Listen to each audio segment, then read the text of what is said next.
Hello, and welcome back to another episode of Kicking It with KeKe, Life, Love, and all that other shit. I am your host, KeKe Chanel. Thank you for tuning in. I have a very special guest with me today. She is near to my heart, somebody that I grew up with.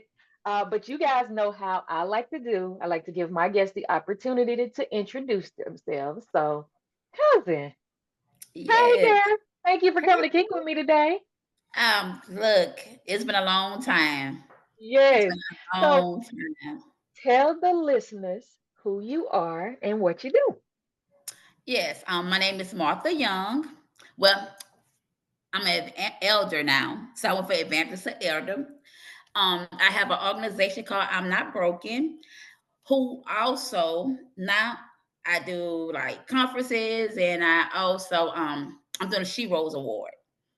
So, an author, which I'm going to have to talk to you about the next one because hey, I need to get this next one out and get it done correctly. Got you. I got you. Yes, ma'am. A grandmother of 10. 10. Yeah, I got a cheerleading team and a football team. First granddaughter graduate 2026. She graduated next year. Okay. Yeah. Nice. Well, congratulations on that. That's a blessing. Yes. We're gonna get into the organization part. I am not broken. What's prompted you to start the organization? Well, I'm a survivor of domestic.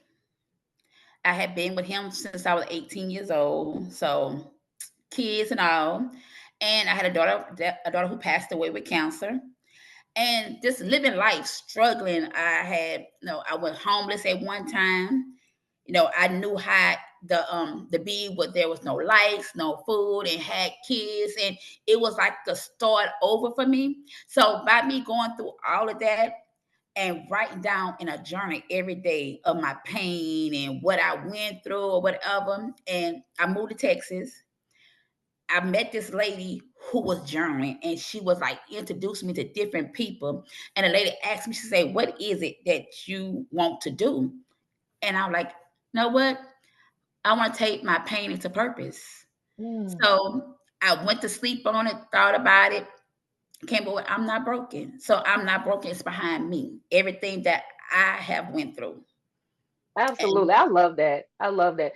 More people need to share their stories because I feel like a lot of women and men, because men go through domestic violence too, suffer in silence because they feel like they can't tell anybody because the first thing that happens is what? They get judged, or people say, well, you right, need to leave, or tell people what they need to do. Sometimes it's not easy to leave, especially when you have kids and you have love for this person. It's not always easy to just walk away. So, right. in meeting the lady that asked you what you wanted to do and forming the Mhm. organization, I am not broken.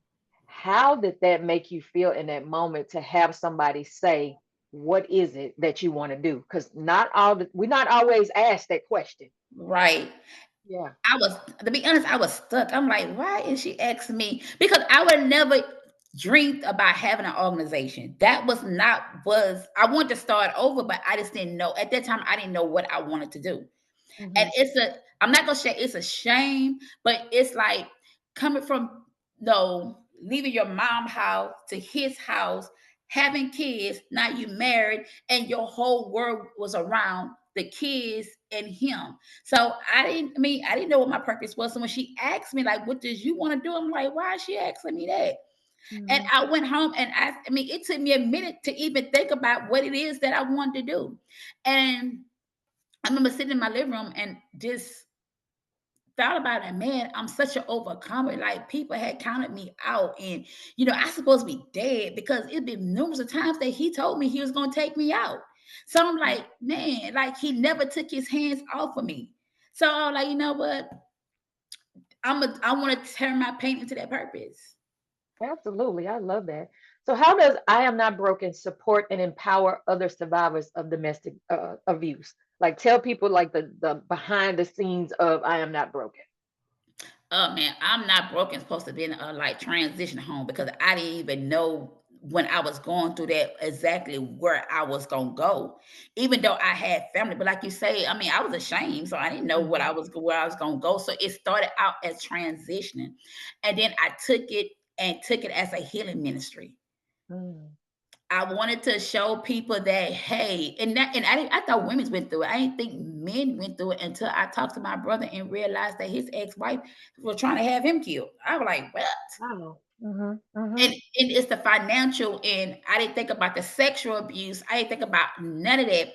And so it's a healing ministry. I want to be able to be able to come and release. So that's what I support on helping you heal, Mhm.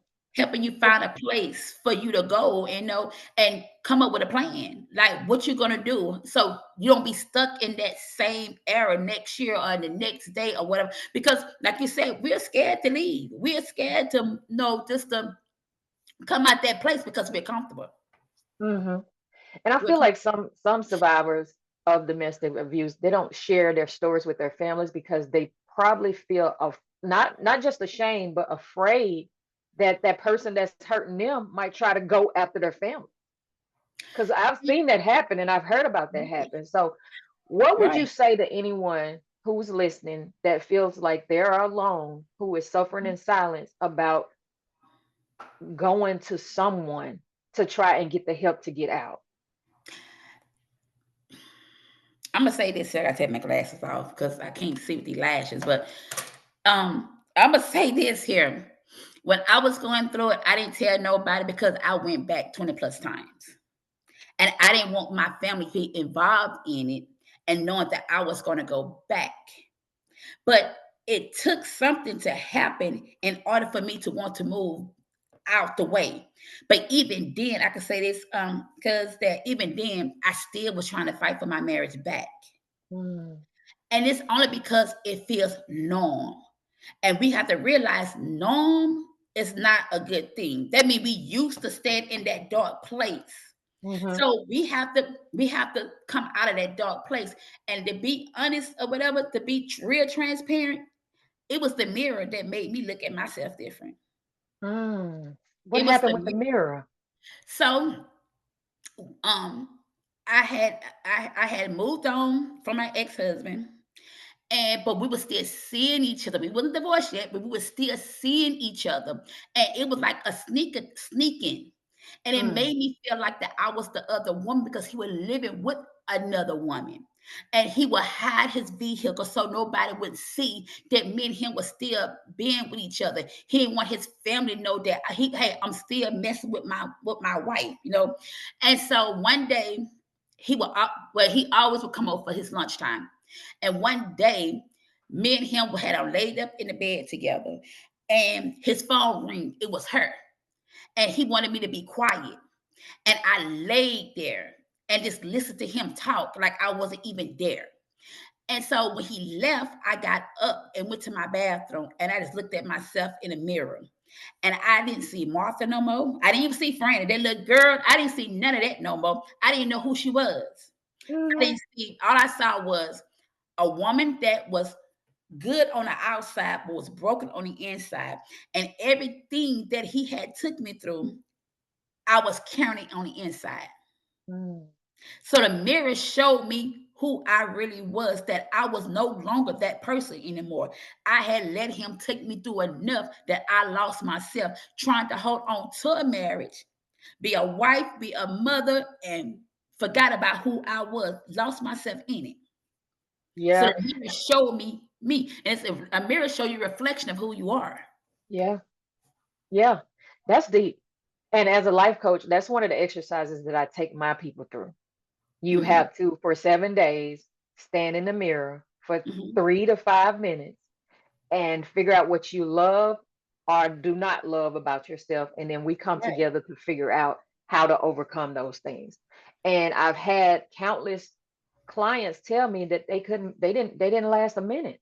They couldn't look at themselves in the mirror. And so I think that you hit something hard by saying it starts from looking within. And right. until you can like what you see looking back at you, you're Mhm. not going to go through that healing journey, or you'll start and never finish because I don't know about your healing journey, but I've gone there and it was hard as hell Right. trying to get through it, you know? Right. And I think that more people need to stop putting a stigma on therapy or counseling or life Mhm. coaching and realize that you cannot do it, not do it because that's what the community said you don't need therapy or Right. go somewhere and lay down or whatever what goes on this house stay in this house and type things. But until you realize that some of the patterns and some of the traditions that we grew up around, Mhm. they're not healthy at all. You're right. You're right. And I was on a radio a show one time, and the lady told me, she was like, I just want to know how did you get through it? Tell me what it is or whatever. But before then, she told me I couldn't mention God at all because it would make the women feel like they will have to be saved. And I had to tell her, like, no, that's not true. Right, You know, right. I didn't have no one to talk to because I didn't want nobody to know my business. And that was Hmm. the problem. I could have talked to someone, but at the same time, I talked to God through the whole process. I begged God, like, God, just how did I end up here? Get me out this situation. And to be transparent again, He did so many times, but I went back. Hmm. He Hmm. did. He answered everything that I asked of him to do. But I went back into the situation, and Yeah, that's what a lot of us do. We ask God to remove us from some stuff, and we go right back in that same situation. And that was my problem. And so I wish that I was able, like, to come to family members or be able to tell them exactly. But why bring me my mess when I know I'm gonna go back? And I went back them many times. So it was gonna be hard to let them see me hurting and to hurt them. yeah, yeah. And see, you said something that's very transparent. I knew I was gonna go back. I fought for That's it. that right there is so deep. And thank you for sharing that, being vulnerable enough to share with myself and the audience, because Mhm. somebody is listening that needed to know that they're not the only one that felt like that or feels like that. And I believe that our stories are tied to our purpose to help other people Mhm. get through the obstacles and challenges that they face in life. So Mhm. thank you for sharing your story and a little bit behind I Am Not Broken organization. Let's get behind the inspiration of the She Rose Awards. Yes. Like, how did that come about, and why did you decide to honor other overcomers? Like, tell the listeners, how did that come about? How did She Rose Awards come about? Yes. Well, you know how they do the like the galas and the award ceremonies or whatever. Well, I got ready to nominate somebody for one, and they were like 150 to nominate them, and I was like, what? And so I went and I was talking to my apostle. I was like, did you know that you gotta pay to nominate somebody? And she was like, yes. And you got to pay for extra stuff. The nominees got to pay for extra stuff, right? And I was like, what? So I was sitting there and I was like, man, I want to do something. I want to do something that I could sew back into ladies. I mean, why the ladies who being nominated have to pay to be recognized for what they do in the community or what they do for others, period. So I want to sew back into them. So I'm sitting there and I'm thinking, I'm like, you know what? I'm sitting there, I'm like messing with the internet or whatever. I'm gonna do my own. So I was doing this thing called Earn Your Wings tour, and I met these two wonderful ladies, and I got close to one of them, Miss Yamika. You'll get to meet her, and she had an organization for domestic violence, and I was telling her my vision. And she's like, "I got somebody I want you to meet," and that's Miss B. Miss B, you'll meet her too, because she have an organization as well. And she was like, she's like, I'm gonna help you with this vision. And she said, what you gonna name it? I'm like, I don't know. So again, I like to sleep on stuff for a couple of days. And I came back and said, she rose, meaning that she have overcame her struggles. She have came up out the darkness. She has not no longer ashamed. She's no longer have to go through something. Even if she go through it, guess what? She's still gonna rose out the situation that she was in. And my favorite prayer, and then we've been saying these prayers when we were little kids. We grew up on the prayer that made us pray, because Psalms 23rd, I love it. I didn't understand it until I got older. That he walked through the valley of shadow of death, and these women have walked through that valley, and they have walked the walk of shame already. So Hmm. she rose. We rose from everything that everybody put us through. Oh, I love it. I love it. I love it. Some Okay, good so promise. I, tell. I know that you are coming to the area because you know you're in Texas. I'm in Mhm. Louisiana. You're doing the event in Louisiana. Tell the Yes. listeners who may be interested. I don't know if you still have tickets available or any space or whatever. So Mhm. tell them like how they can actually support She Rose organization. Mhm. Well, the awards or I Am Not Broken organization if they want to nominate other women because I know you're going to be doing it Yeah. each year, stuff like that. So just Mhm. talk to the listeners about how they can nominate people, how they can support the I Am Not Broken organization as well. Okay. So she rose when I it started off. I had like maybe three. The goal was only 10. I have 13. I had to cut it off. I had to stop it completely. And when it came down to inviting people, the max will hold in their room was 110. I'm at the capacity. Wow. So it's I needed to, I mean, God showed me favor in it. Just let me know that this is supposed to happen. Yes. And so people were then nominating for next year for in the Houston area. So I'm gonna do it again. I'm definitely gonna do it again, but I'm gonna do it. God gave me a bigger vision on this one right here. I'm bringing back the Luminos, the one I did this year, and I'm gonna have them as speakers as well. And I got to bring you back as well, and I'm gonna turn it into a award slash conference because these ladies gonna tell they stories and how they encourage somebody else to do it. And I was talking to my apostle this morning, and she say, "Yes, you need to do it this way." And She Rose is different. I'm not going to give you a certificate because you got a certificate you're going to sit on a wall. This is say that, no, this is beyond. Mhm. I'm giving you something that you could keep and carry with you all the time. And when you feel that you're down about something, you could look at it and say, you know what? I don't overcame that. Mhm. So I'm the next one, Houston. I Next one is am maxed Houston. out for this one. Yes, well, I'm so excited and thank you for having me as a speaker at the awards. I am honored. I cannot wait to share to the people what God has been downloading in me. And it's just going to be a beautiful night. It's going to be a beautiful night. The She Rose Awards would be September the 27th here in Baton Rouge, Louisiana.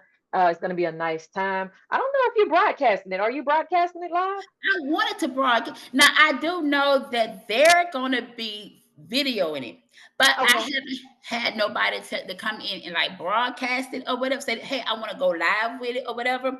But that could be an option. Maybe I could talk because this here, I would have never thought that I would be able to hold it in a place like this. They gave me the downtown art council museum, downtown BR.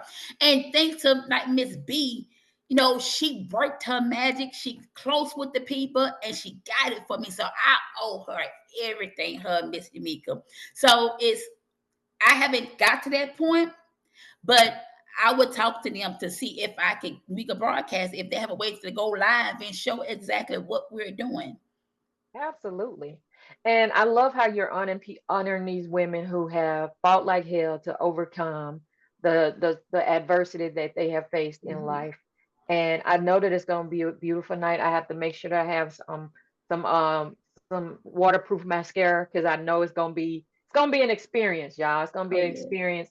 Um, so what are the future plans? And I know you just talked about She Rose Houston next year. What are the Mhm. future plans for I Am Not Broken?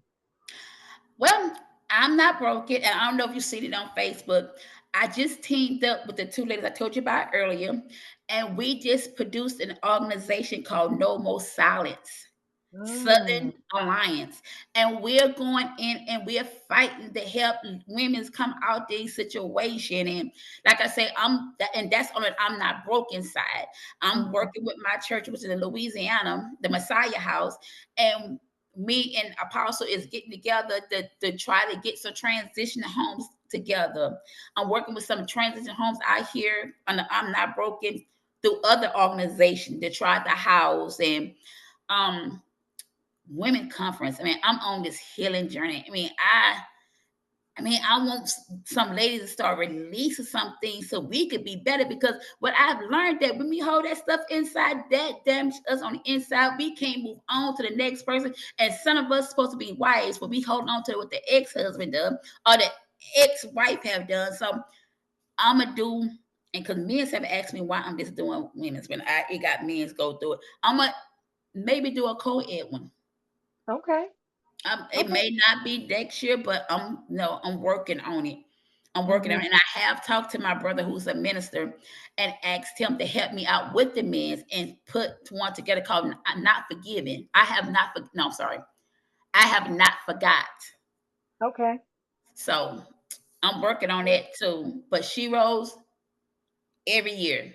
And I'm gonna Okay. host it in different areas. I'm not gonna just do it in Louisiana. I'm not gonna just do it in Texas. I'm planning on making it go wherever God allowed me to go. Absolutely. I love that. I love that. And I know that God is going to continue to open doors. People don't understand the power of favor, but it is all through this organization. And I'm excited. I'm excited for it. I'm excited for you. Thank you for using your story to help inspire other people to share their stories so that other people who are going through it can see that there is a way out. Right, yes. And that's the whole purpose. It always says that, once you went through it, it's your turn. You out of it, it's your time to tell somebody else how to get out of it. And that's been the thing I have carried with me forever now, that I got to help somebody else out. Absolutely, paying it forward, paying it forward. So, Yes. if anybody would like to donate or anything to I Am Not Broken, do you have like a website or you're on social media? How can they find you so that they can support the organization? Yes, I'm on Facebook. I'm working on my website right now. So I'm on Facebook on the Martha Young. My email, I'm not broken yet at gmail.com. You can reach out to me that way.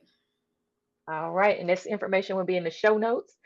Before we get out of here, cuz, would you like to share any words of inspiration, motivation, and anything to the listeners today?